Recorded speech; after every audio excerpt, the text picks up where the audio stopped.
Good afternoon and welcome everyone to Mastering Employee Onboarding for Organizational Success. Thanks for joining us. I'm Raleigh Merrill with GTM Payroll and HR. And in a moment, I'll introduce to you our presenters. But first, feel free to use that chat functionality.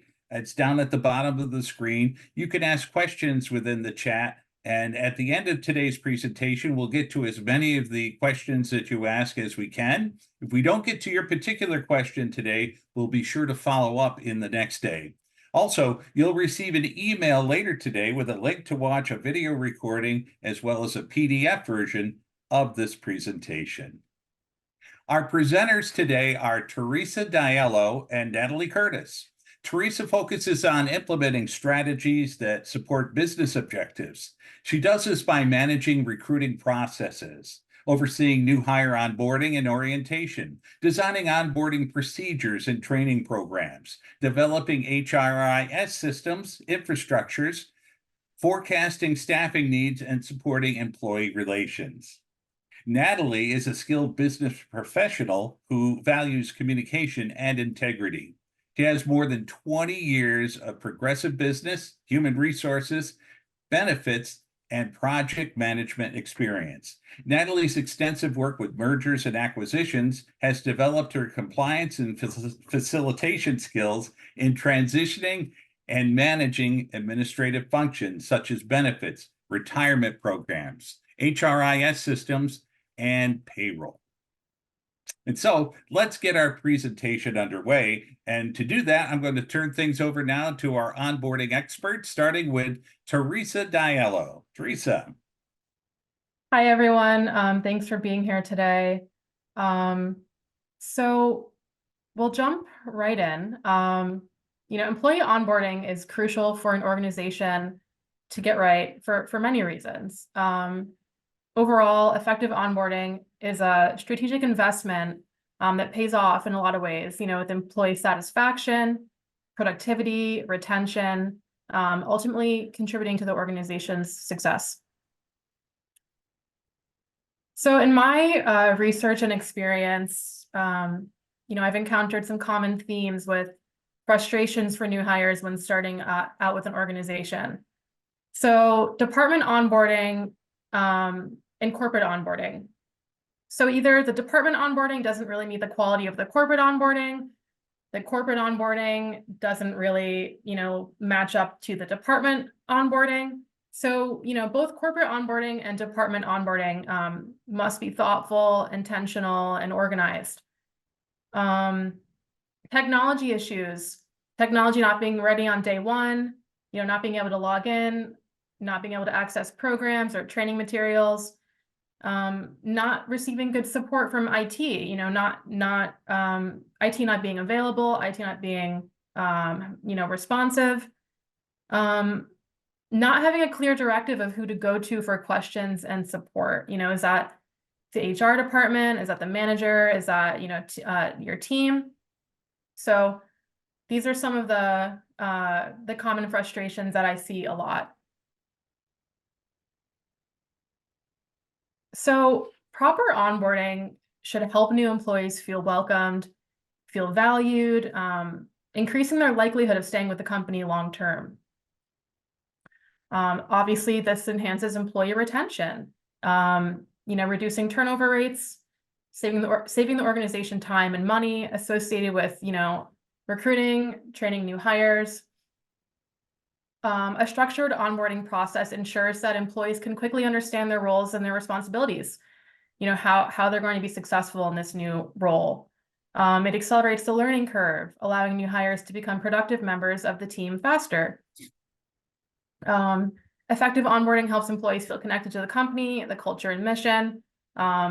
Ideally, the corporate onboarding will really delve into the company culture and mission and the why of the organization. Engaged employees obviously are more motivated. They contribute more effectively to the organization's goals. They're more productive. Onboarding introduces new hires to their colleagues, helps them build a professional network within the organization, fosters teamwork, collaboration from the start. A thorough onboarding process includes training on company policies, legal requirements, industry regulations, and very importantly, it minimizes the risk of compliance issues and potential legal problems. So what does it mean to get onboarding right? So a positive onboarding experience can lead to, a good word of mouth, enhancing the company's reputation, attracting, potential new candidates, people wanting to work for the company. This can attract the top talent and improve the overall quality of hires. It reduces stress and anxiety for new hires. Starting a new job can be overwhelming. A well-organized onboarding process helps alleviate stress and anxiety. It provides clear expectations and support, making this transition smoother. Onboarding helps new employees understand their job descriptions, key performance indicators, and what is expected of them, and how they can be successful in their role, and what success looks like in their role. It reduces confusion and aligns their efforts with organizational objectives. Feedback from new hires about the onboarding process can provide valuable insights for continuous improvement. And organizations can use this feedback to refine their onboarding programs and address any gaps. Onboarding is really the first real impression that a new employee gets of the company. A subpar onboarding experience, is not going to bode well. An employee is ambivalent about starting in a company, for example, and then they have an onboarding experience that's not very compelling. That can make it even so much easier for them to just, want to leave the organization and look for a different position. A positive onboarding experience reinforces the values and behaviors the organization wants to promote.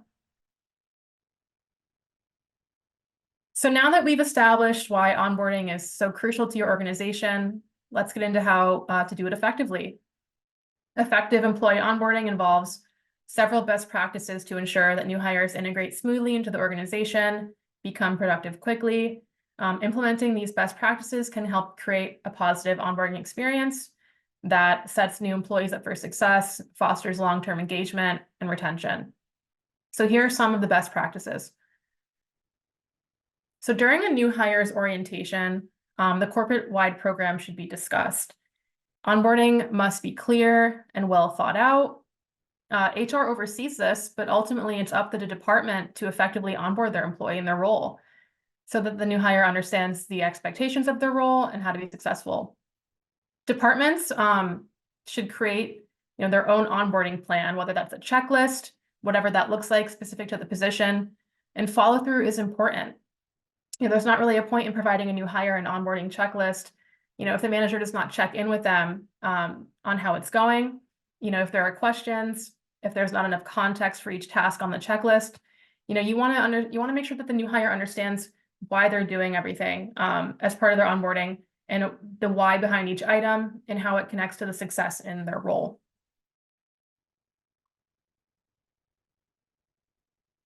So establishing who is in charge of onboarding, typically that's the HR department and then, the department manager.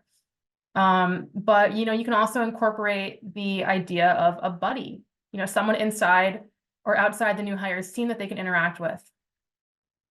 So some organizations might consider developing a bona fide buddy program where new hires are assigned a buddy, someone on their team who's a peer, could be someone to go to for questions instead of their manager.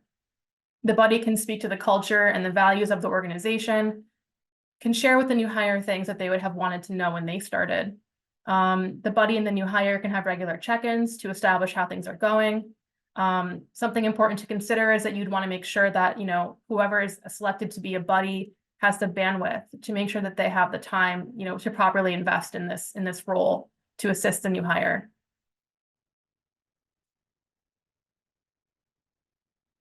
So before day one, you always want to send an informative welcome email with all the necessary information, their schedule for their first day, who they'll be meeting with when they arrive, whether they're, potentially going to have a tour and be shown around the building, for example, if they're going on site. Ensure their workspace, their equipment, and access to everything that they need is ready. And as I said, communicate, what should they be wearing? What's the dress code? Where should they park? Do they need a parking pass? Are there any lunch options, coffee available? Things like that, just to make them feel like they know how to acclimate.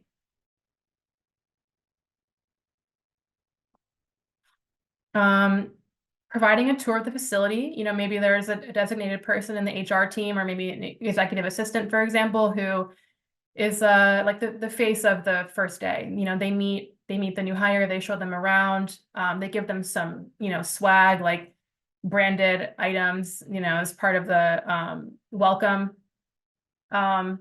Decorating their workspace, scheduling an all hands meeting to introduce your new hire.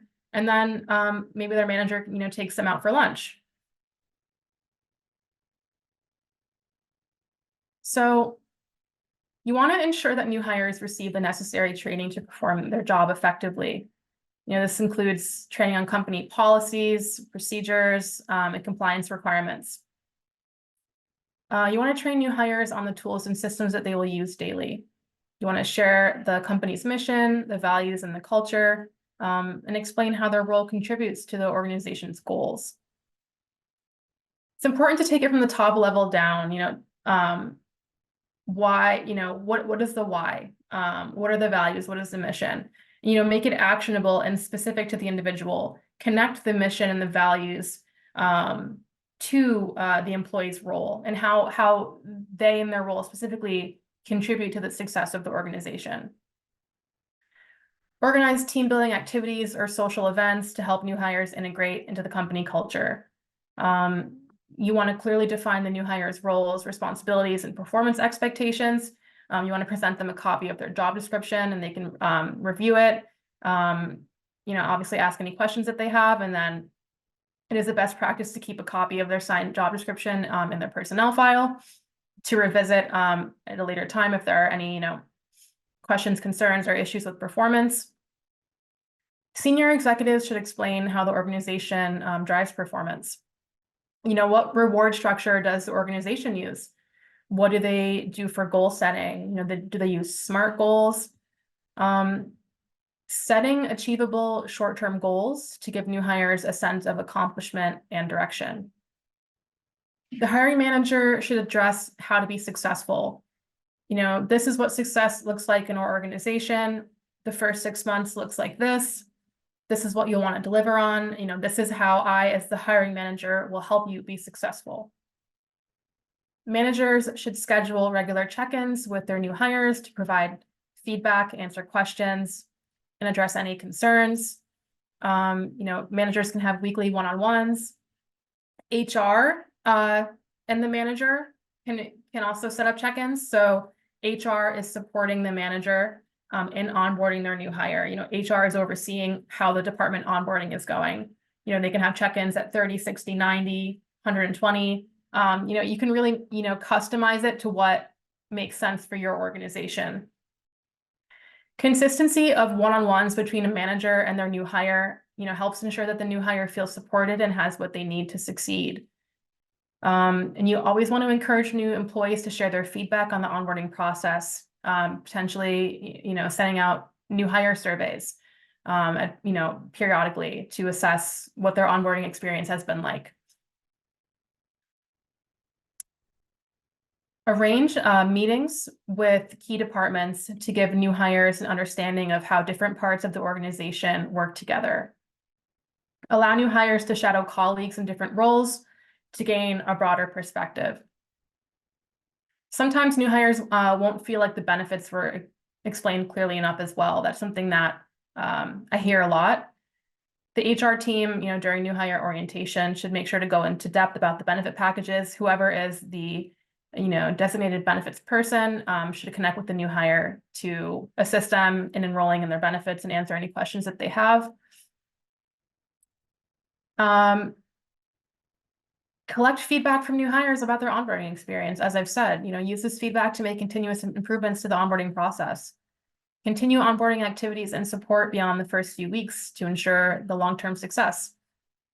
And then provide opportunities for ongoing learning and professional development.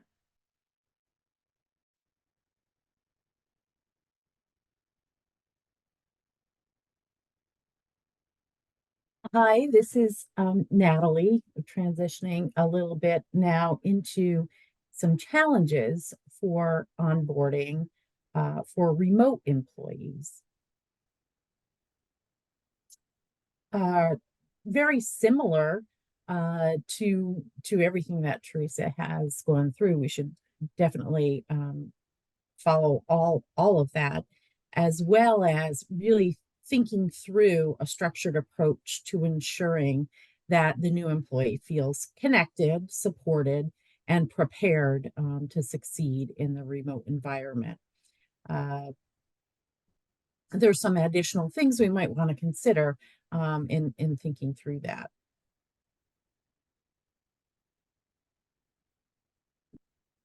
Clearly set up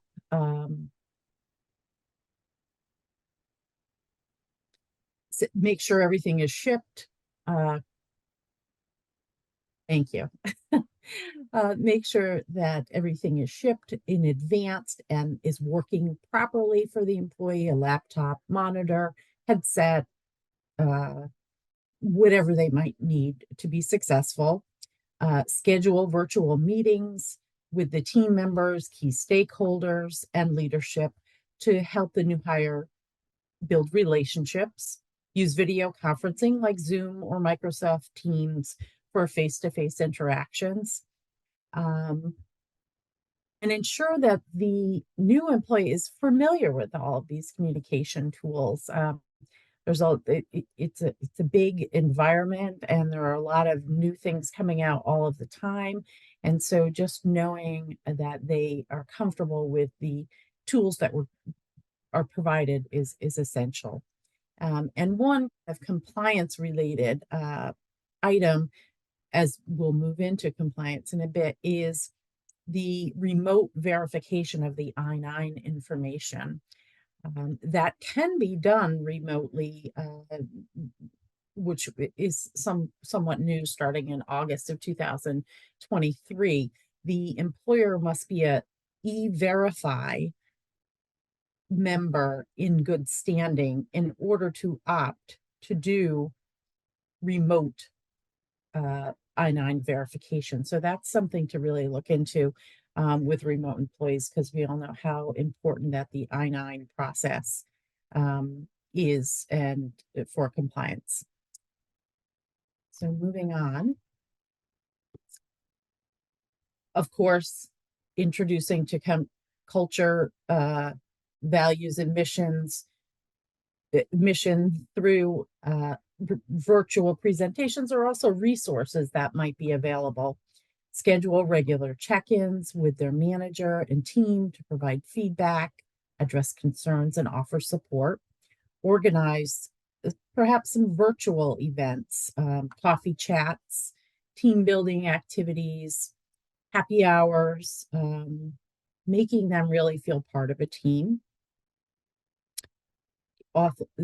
Also, to help is offering access to online courses, webinars, and other learning resources for their development.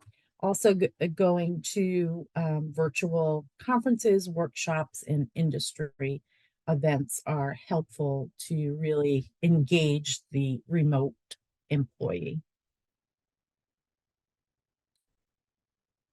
We're going to move on to some compliance considerations.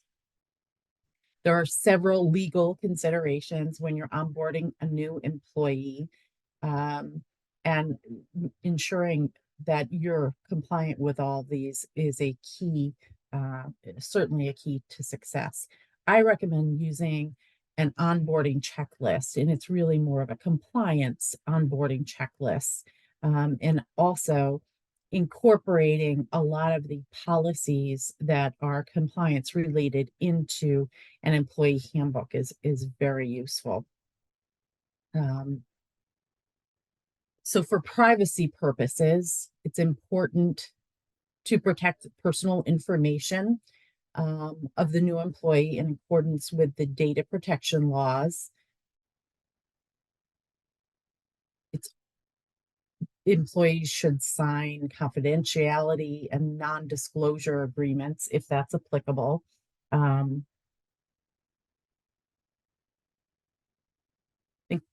Thank you. Ensuring that workers' compensation insurance is in place and provide new employees with information about their rights and responsibilities when it comes to workers' comp and workplace incidents or injuries. Clearly outlining the terms and conditions of employment, including job responsibilities, compensation, benefits, and termination conditions, providing that comprehensive job description and having them sign off on that is a critical piece to making sure everyone is aware of what their expectations are. Informing new employees of their rights and responsibilities under the Family and Medical Leave Act. Ensure that the company policies comply with the FMLA, as well is essential when reviewing your policies and creating new ones. Providing information about health insurance options as well as other benefit offerings. As Theresa noted, lots of times people really don't understand their benefits, and they're a really important part of the employee experience and retention for sure. And having them understand is very important. Compliance related, they should all receive a summary plan description for any eligible employees. The employer needs to make sure they're ensuring compliance with the Affordable Care Act requirements related to the health benefit offering, as well as tracking and reporting. Ensure that the employee benefits plan complies with the Employee Retirement Income Security Act. Ensure employees elect coverage timely and indicate their desire to opt out of coverage. That really is a critical piece that is often missed if in an online platform or even in just a paper election. If an employee is going to opt out of coverage that is offered to them, it really is important for that to be noted and documented to ensure that we're following the compliance piece of ERISA. For New York State, there are a couple of other requirements, which is the New York State Marketplace Notice. It's called the notice is called the Health Insurance Coverage Options and Your Health Coverage Notice. And it's supposed to be provided to all new hires within 14 days of their start date. I mentioned the Affordable Care Act, which applies to employers with 50 or more employees. You need to be able to identify hours and plan participation for the annual 1094 and 1095 reporting requirements. COBRA is a benefit related requirement that has several different notification steps, but for onboarding, there is the initial general notice, which must be provided to employees within 90 days of coverage beginning. This notice can be incorporated into the summary plan description that's given to all employees, and that's usually a very convenient and helpful way to provide this information. Again, in New York State, we have New York State sexual harassment training, which must be provided to new hires with a notice, a policy, and interactive training.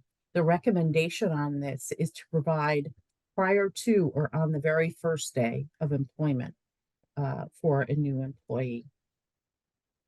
And keeping track of that information is an important piece as well. Just getting kind of back to some general considerations for compliance, providing the employee handbook and ensuring new hires acknowledge receipt and understanding of company policies. Very important. I really feel that the employee handbook is a critical tool to the employee as well as the employer, so that everyone understands what the expectations are, and they're written down and very easy to access and discuss together. If you're conducting background checks or drug tests, it's important to ensure compliance with the Fair Credit Reporting Act and any other state laws. You have to receive written consent from candidates before conducting the background check, of course. Ensure compliance with laws regarding equal pay for equal work, avoiding pay discrimination based on gender and other protected characteristics. And then correctly classifying employees is a critical piece. Are they exempt? Are they non-exempt under the Fair Labor Standards Act? And that can be a very tricky process, and can become quite costly if they are misclassified. So that's a very important compliance piece. Classifications of independent contractors. Is someone truly an independent contractor? Making sure you go through the checklist to ensure that they indeed are an independent, meet the requirements of an independent contractor. Otherwise, you're really required to put them on your payroll and pay them as a W-2 employee. So that's all of the items we have for compliance considerations. Now we're going to turn this back over to Raleigh to talk about online onboarding and specifically our iSolved platform.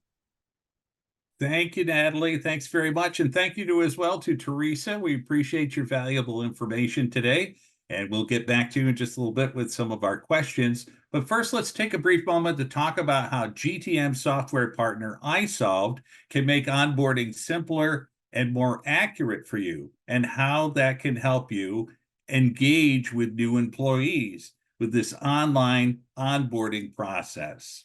Hiring new employees can be exciting, but onboarding new employees often provides tedious and inefficient experience. It's frustrating. Managing a new hire paperwork can become overwhelming.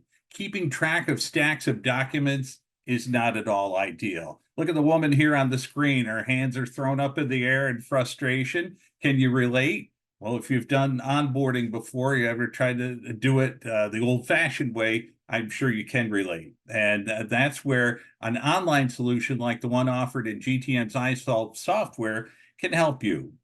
Our paperless employee onboarding tool within talent management notifies the appropriate personnel in a timely manner, and it takes them through all the necessary steps, tests, and forms that are part of a proper company orientation. Online employee onboarding will streamline this process and allow any new hire to enter information directly into iSolved, avoiding multiple data entry. You're not having to rekey things in. There's less chance for something getting lost or something being misentered. The built-in I-9 tool will automate forms and processes for employees and managers to save time and effort. Electronic signatures can be used as a binding agreement, if necessary, for things like employee handbooks, non-disclosure agreements, and other documents. Automating workflows will help you implement, collect, track, and store all forms of documents, including federal and state tax forms, to reduce effort and help eliminate costly errors. You can also customize onboarding templates for different employee groups: sales versus management, manufacturing versus the mailroom, however you want to split it up. Anyone in the hiring chain, from new hires to managers to HR departments, will appreciate the efficiency, accuracy, and flexibility provided by this new onboarding innovation. All documents are already in iSolved for instant access and review. You can even use the built-in wizard feature to customize templates and create layers of approval to complete the process. Online employee onboarding makes it easy to take control of the onboarding process from start to finish. For GTM HCM clients, contact your account manager or sales representative. if you're interested in learning more about onboarding. For our future clients, give us a call. We'll be happy to answer your questions and set up a live demo for you to experience this modern solution for yourself. So now it's time to go on to your questions. And we have a few that came in through the sign up process. We'll get to those first. And if you haven't already done so, you can ask questions in the chat feature there. Again, it's on that bottom toolbar on your screen. So first question came in. I'm going to toss this one to Theresa. And the question is, can onboarding legally start before the official hire date? So the answer is yes, and it often does. This is considered, I guess, the pre-onboarding part of onboarding. You know, a lot of organizations will send new hires like the new hire paperwork. Some organizations do onboarding electronically, so they'll send the new hire the onboarding link. The new hire will log in. They'll complete their new hire paperwork, you know, their I-9 document, their withholding information, potential health benefits enrollment, any company specific policies that they have to sign. So onboarding can technically start as soon as the new hire signs their offer letter. Great. Thank you very much for that. This one's for you, Natalie. It's actually kind of a combo question. The question came in, do I need to keep a copy of the I-9 documents reviewed to complete the form? That's the first part. Okay, and the answer to that is no, you do not need to keep a copy of the documents. Once you've viewed them and completed the employer section 2 of the I-9 form, you do not need to maintain a copy of those documents.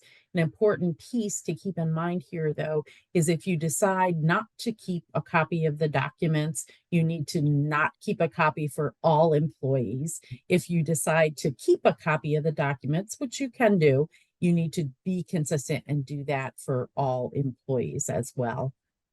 Very good. And another question came in kind of related.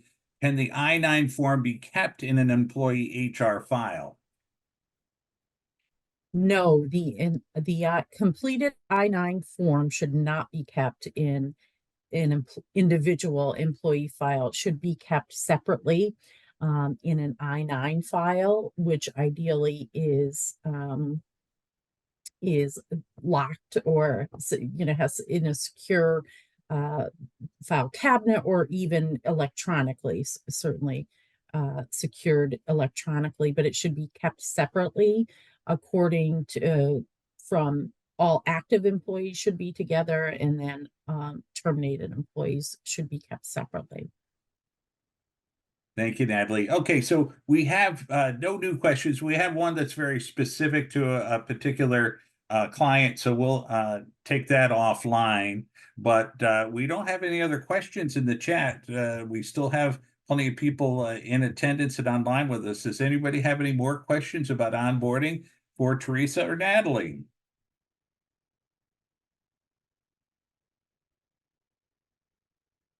All right, I'm not seeing any more pop up right now. So with that, I will say thank you very much, Theresa and Natalie, for sharing your expertise with us today. And if any of you out there watching this online presentation have additional questions, want to dive deeper into this subject, feel free to reach out to Theresa or Natalie. Their contact information is right there on the screen. And thanks for joining us. And be sure to look for that email later today with a link to the video recording of this presentation and a PDF version. And we'll even send a link to download a new hire checklist that covers much of what we discussed today. Thanks, everybody. Have a great rest of your day.